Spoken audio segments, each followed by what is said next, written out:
किसानों का एहतजाज जारी है। बड़ी तादाद में मुल्क के कोने कोने से लोग किसानों की हिमायत में पहुंच रहे हैं।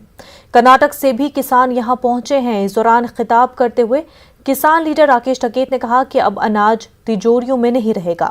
उन्होंने स्टेज से नारा दिया कि हम ही किसान, हम ही जवान। इन सब के बीच बड़ी तादाद में पुलिस और सिक्योरिटी एहलकारों को तैनात किया गया है।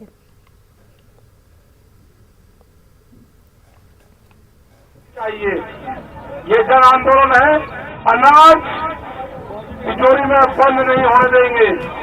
ये आंदोलन जब तक जारी रहेगा, जब तक वो तिजोरियां नहीं टूटेगी। ये गरीब की जय जवान जय किसान का नारा देश में लगेगा। हम ही किसान हैं, हम ही जवान हैं, ये नारा रहेगा। गाजीपुर बॉर्डर पर किसानों का एहतजाज लगातार जारी है। किसान अपनी मांगों को लेकर अड़े हुए हैं। वहीं दूसरी तरफ किसानों की हिमायत में लोगों के आने का सिलसिला भी जारी है। टीएमसी लीडर सिद्दीकुल्लाह चौधरी भी किसानों की हिमायत में गाजीपुर बॉर्डर पहुंचे हैं।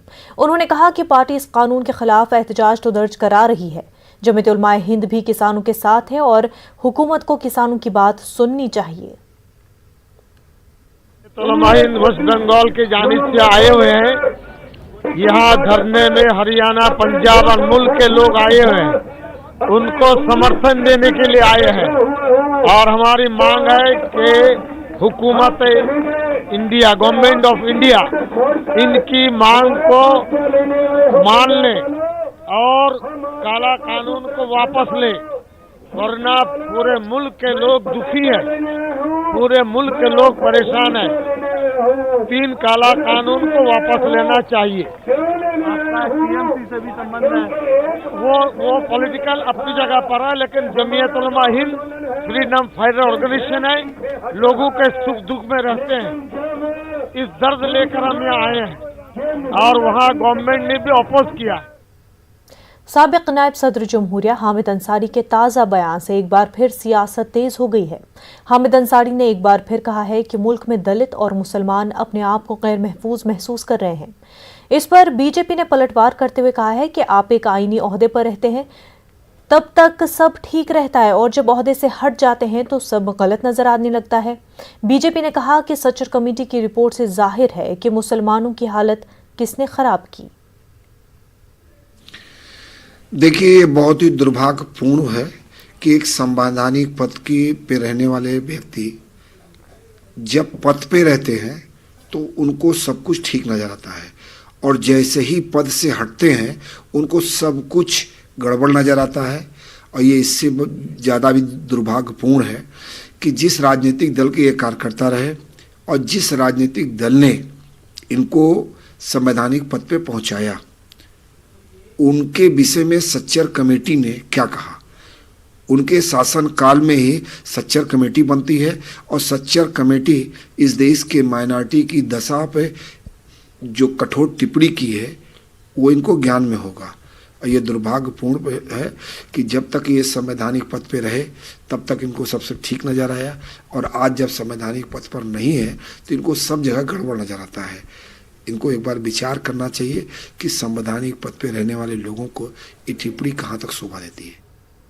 गाजियाबाद विजयनगर बाईपास पर एक भयानक सड़क हादसा पेश आया है। तेज रफ्तार डीसीएम ने सड़क पार कर रहे लोगों को टक्कर मार दी। इस टक्कर में 3 अफराद हलाक जबकि आधे दर्जन से ज्यादा लोग जख्मी हो गए हैं। जख्मियों को मकामी लोगों ने अस्पताल पहुंचा दिया।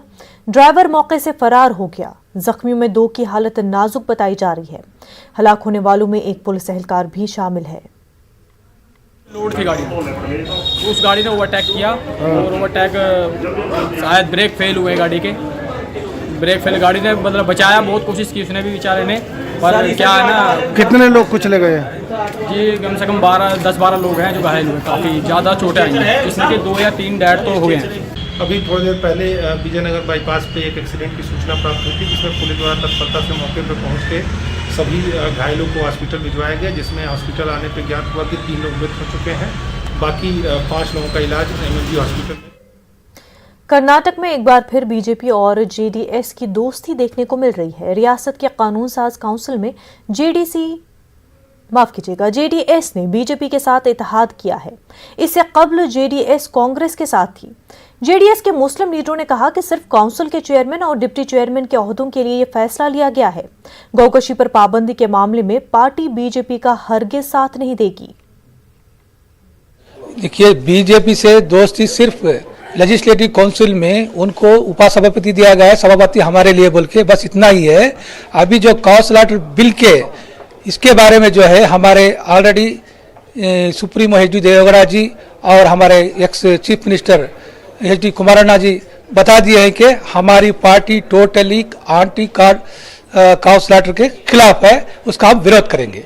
देखिए, बीजेपी के साथ दोस्ती हुई है। हमारी जो पार्टी है वो डेवलपमेंट के लिए है।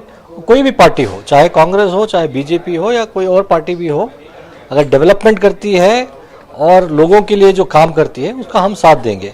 अब लोग अगर बीजेपी के साथ हाथ मिला रहे हैं या पुरानी दोस्ती है ऐसे बात बोलेंगे तो दोस्ती की बात नहीं है, ये डेवलपमेंट की बात है। हम लोग डेवलपमेंट के लिए बीजेपी का साथ दिया है हमने।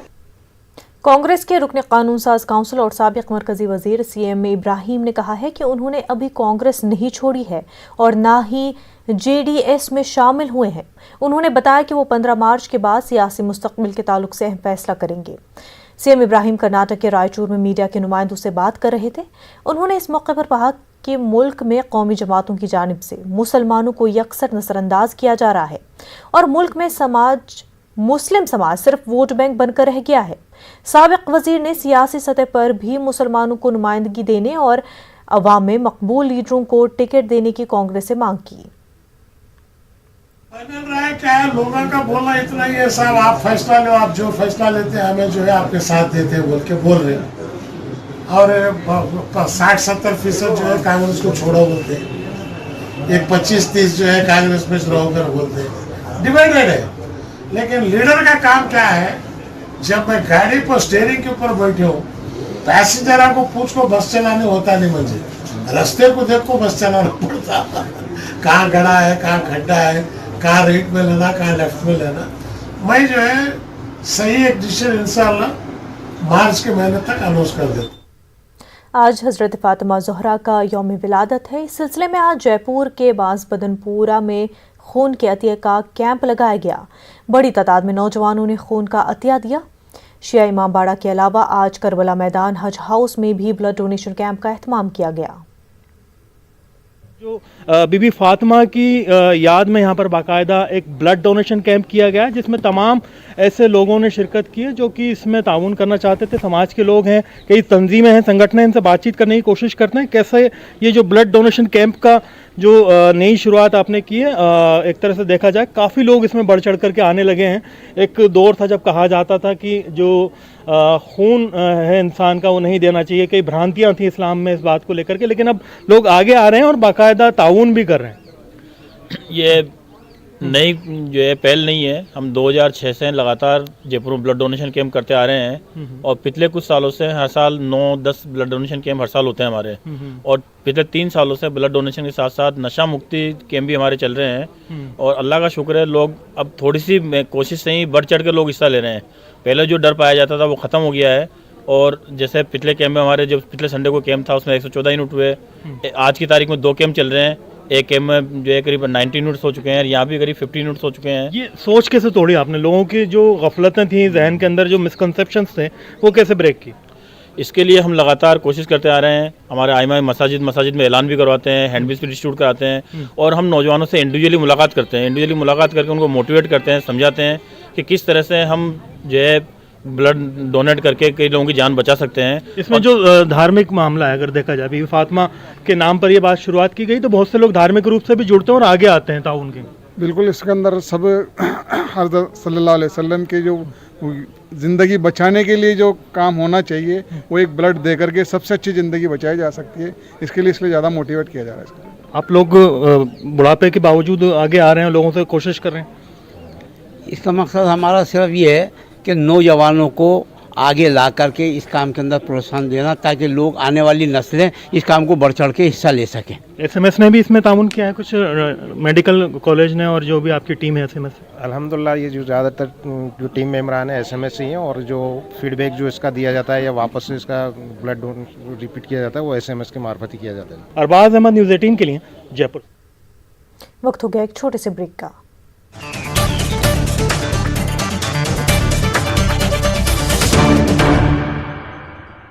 MDH बिरयानी मसाला, पारंपरिक बिरयानी का असली स्वाद। असली मसाले सच।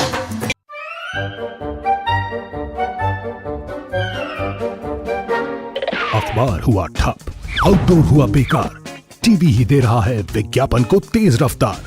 करोड़ों दर्शकों तक न्यूज़ 18 पहुंचाएगा आपका ऐड। न्यूज़ 18 की टीम दमदार बनाएगी आपका ऐड शानदार। जल्दी कीजिए, कहीं छूट ना जाए ये सुनहरा मौका।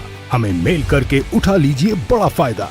ये स्पेशल ऑफर है अगले 15 दिनों तक। साथ ही मिलेगा हमारी वेबसाइट पर प्रमोशन। आज ही मेल करें adsales@nw18.com पर। न्यूज़ 18 इंडिया, आपका पसंदीदा नेशनल न्यूज चैनल, उपलब्ध है टाटा स्काई के चैनल नंबर 519 और एयरटेल के चैनल नंबर 318 पर। कोरोना की हर खबर देखते रहिए न्यूज़ 18 इंडिया पर। भैया राम राम, नमस्कार। ना जाना, कुछ बता रहे हैं, कुछ चेता रहे हैं। आपने लॉकडाउन के दौरान देखा कि हम क्या कर रहे हैं। कोरोना काल में लोग एक दूसरे को समझा रहे हैं। बड़े बड़े लोग वीडियो बना रहे हैं। आप गाना जानते हैं तो गाइए या फिर अपना हुनर दिखाइए। वीडियो बनाइए और हम तक पहुंचाइए और घर बैठे बनिए स्टार।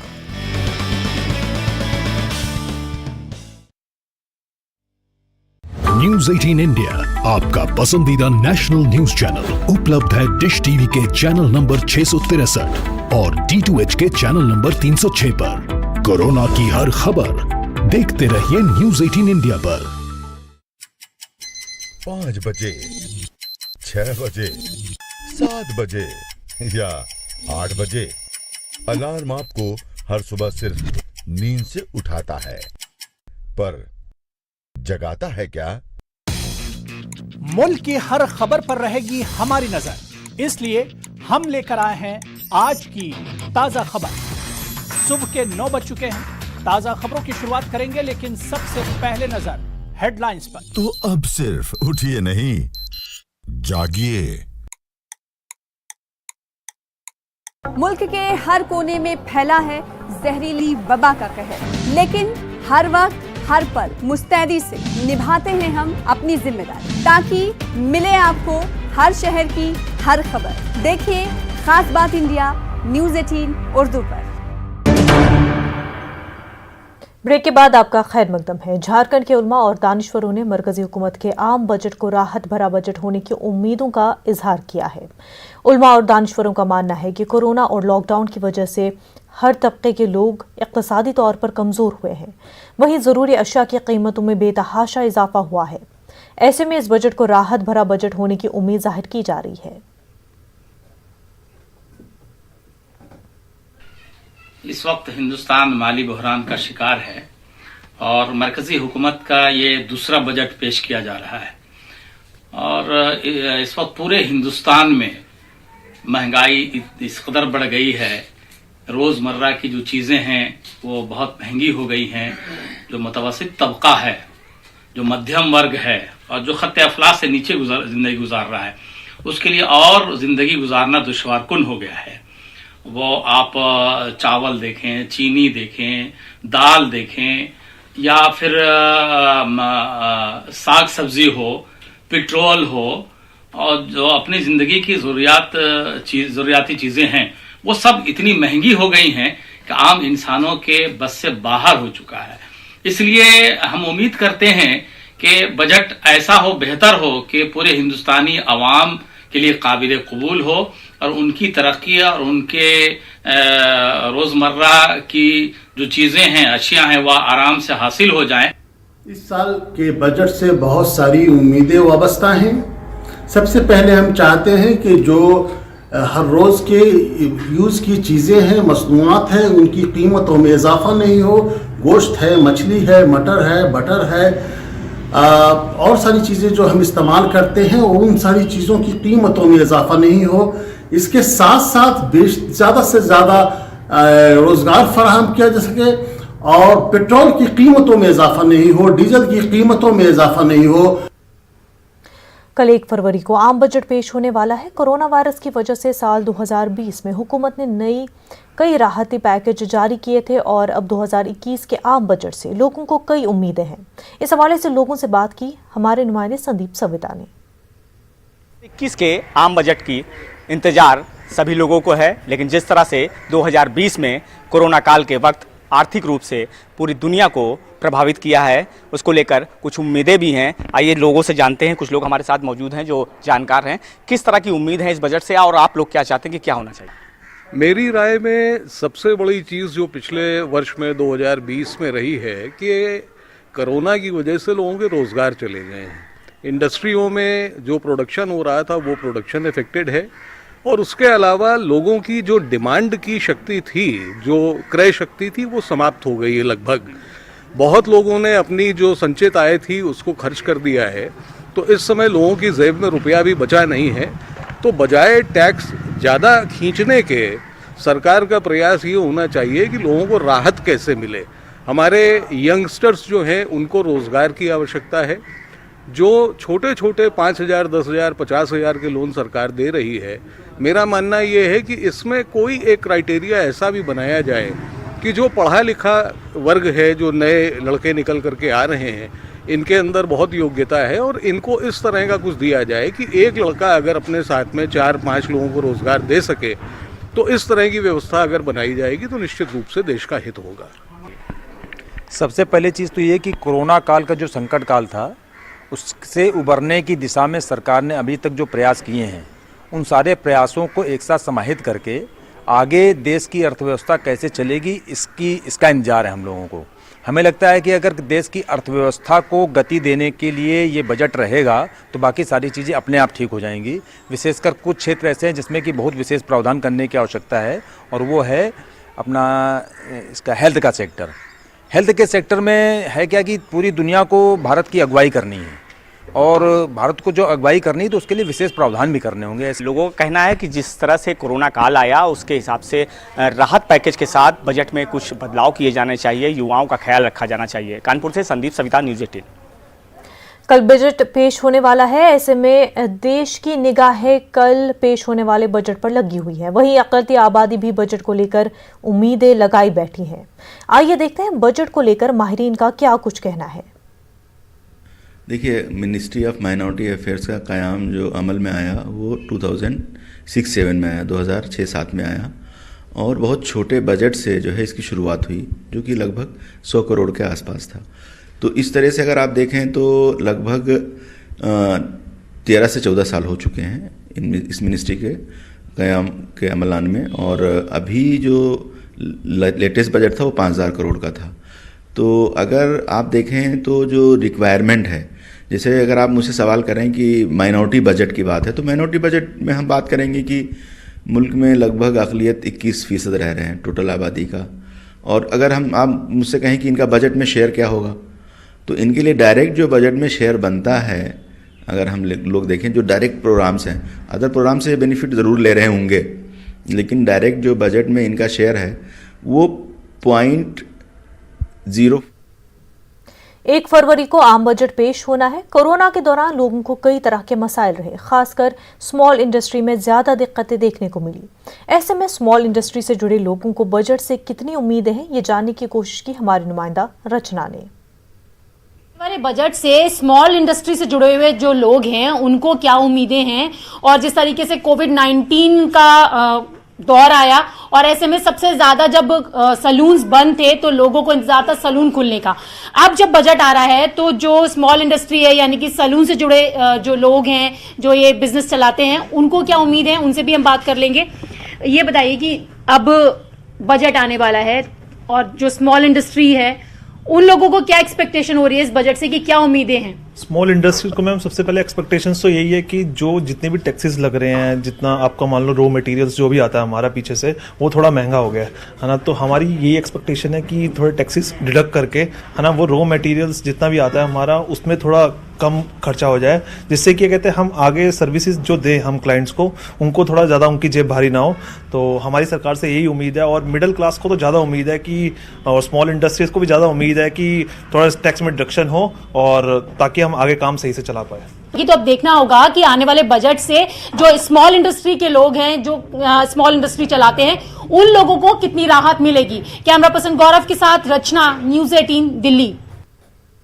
गुज़िश्ता दिनों कानपुर के बठूर में इबादतगाह को लेकर पैदा हुए तनाज़े मामले में पुलिस ने 100 नामालूम अफराद के खिलाफ मुकदमा दर्ज किया था, लेकिन इस मामले में पुलिस की तरफ से अभी तक कोई गिरफ्तारी नहीं की गई, जिसकी शहर काजी ने सख्त मजम्मत की है और साथ ही जल्द अज जल्द गिरफ्तारी करने का मुतालबा भी किया है। शहर काजी से बात की हमारे नुमाइंदा संदीप सविता ने। प्रदेश के कानपुर में जिस तरह से बिठूर थाना क्षेत्र के अंतर्गत 17 जनवरी को एक मामला पेश आया, जिसमें इबादतगाह में लोगों ने उत्पात किया और उसके बाद 100 नामालूम अफराद के खिलाफ मुकदमा दर्ज किया गया। शहर काजी साहब ने लगातार इस पर अधिकारियों से बात की। आइए उनसे बात करते हैं कि अब तक क्या कार्रवाई हुई शहर काजी साहब। और तरीके से जो शरपसंद अनासिर हैं, अगर उनको पकड़ा नहीं जाएगा, उनको सज़ा नहीं दी जाएगी, तो पुलिस कार्रवाई करने में कामयाब नहीं हो पाएगी। अब मिसाल के तौर पर अभी 2-3 दिन पहले फिर कुछ शरपसंदों ने मूर्ति रखने की कोशिश की वहाँ पर, और फिर पेशी का लगना और फिर उन्हें घेरे में लेना। ये पुलिस वाले, पेशी वाले, ये भी इंसान हैं। आप शरपसंदी करो, आपको गिरफ्तार न किया जाए, इनको बेचारों को परेशान किया जाए, कहाँ की अकल की बात है। रात बा करके रखेंगे वहाँ पर, इसलिए किसी भी हाल में गिरफ्तारी होनी चाहिए। मैं इससे इत्तेफाक नहीं करता। गिरफ्तारी ना होने से क्या लगता है मौलाना साहब, शहर में और बिठूर के पूरे वहाँ पर तनावपूर्ण स्थिति बढ़ती जा रही है, लोगों में गुस्सा है, क्या लगता है आपको? गिरफ्तारी न होने से जो है वो मकसद को नुकसान पहुंच रहा है। वो शरपसंद अनासिर, उनकी हिम्मतें बढ़ रही हैं, उनको ताकतें मिल रही हैं। वहाँ और भी मसाजिद, उस पर उनकी निगाहें ख़राब हैं, इसलिए गिरफ्तारी मस्ट है, किसी हाल में भी होनी चाहिए। मैं इससे इत्तेफाक नहीं करता। प्रशासन से मेरी गुजारिश है कि आप अपने इंसाफ को बाकी रखते हुए जिस तरीके से आप काम करते रहे हैं, आगे भी इस काम को अंजाम दें। तो आपने ये देखा कि जिस तरह से मौलाना साहब का साफ तौर से कहना है कि इस पर कड़ी कार्रवाई होनी चाहिए, अगर गिरफ्तारी नहीं होगी तो लोगों को इंसाफ कैसे मिलेगा। कानपुर से संदीप सविता, न्यूज़ 18। सयाहती मकाम गुलमर्ग में बर्फ पर चलाए जाने वाला स्लेज काफ़ी मशहूर है। दुनिया भर के सयाह स्लेज पर सवारी करना पसंद करते हैं। गुलमर्ग में इस पेशे के साथ काफ़ी अफराद जुड़े हुए हैं। पेशे मुनीर हुसैन की ये रिपोर्ट।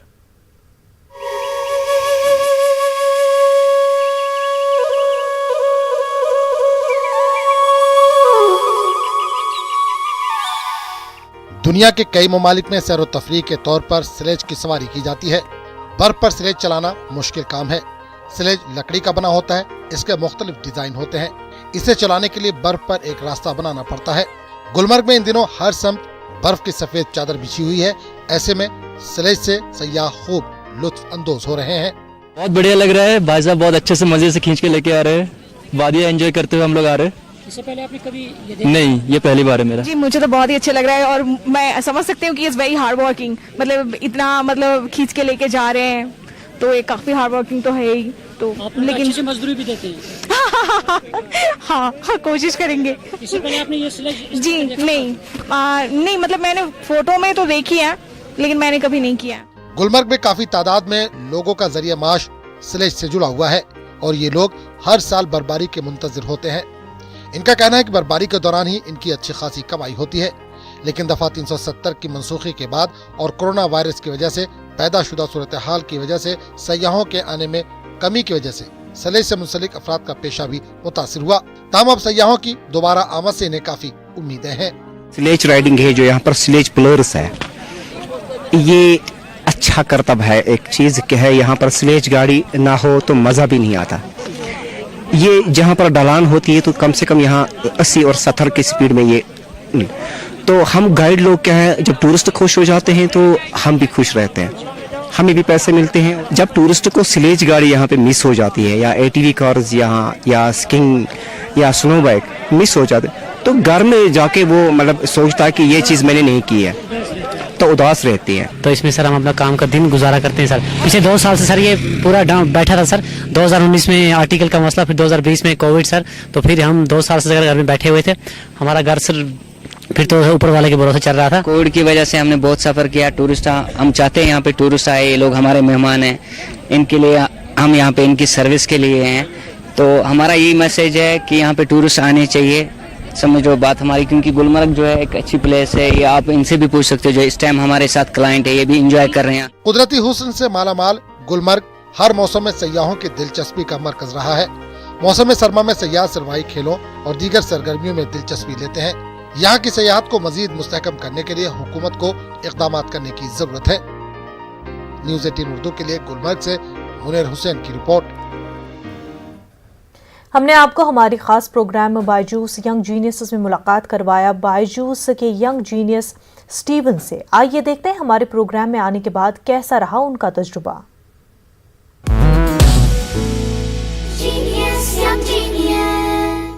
इनकी उम्र छोटी है पर कारनामे बड़े। कैसा लगा बायजूस यंग जीनियस में शरीक होना, प्रोफाइल होना, देश से जुड़ना, न्यूज़ 18 के इस मंच पर आना? आइए जानते हैं स्टीवन सैमुअल देवसी से, जो कि कमाल के ड्रमर हैं। Steven, hi, this is Anand here. How are you? I am fine uncle, how are you uncle? I am very good. Tell me, how did you enjoy being on Byju's Young Genius? Yeah, it was a great pleasure for me to be in the Byju's Young Genius. So, thank you. What did you like? What did you enjoy? Did you like the set? Did you like the atmosphere? Did you like talking to me?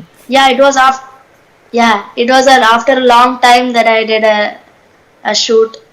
So, yeah, it was like. What was the because of the COVID, it was a long time. Yes, but what was the most memorable part for you? Yeah, I was able to meet Uncle as well as Vishal Uncle. Yes. Did you like that jam with Vishal Dadlani or and also the performance that you did? Because I enjoyed it thoroughly. Yeah, I loved jamming with Vishal Uncle. What stood out for you? Because your dad was also there. Did your dad enjoy it?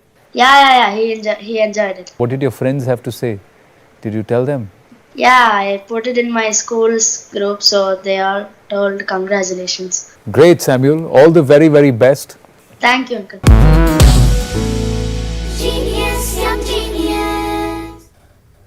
खास बात India में फिलहाल इतना ही। मजीद खबरों के लिए आप log in कर सकते हैं हमारी वेबसाइट news18urdu.com पर। आदाब।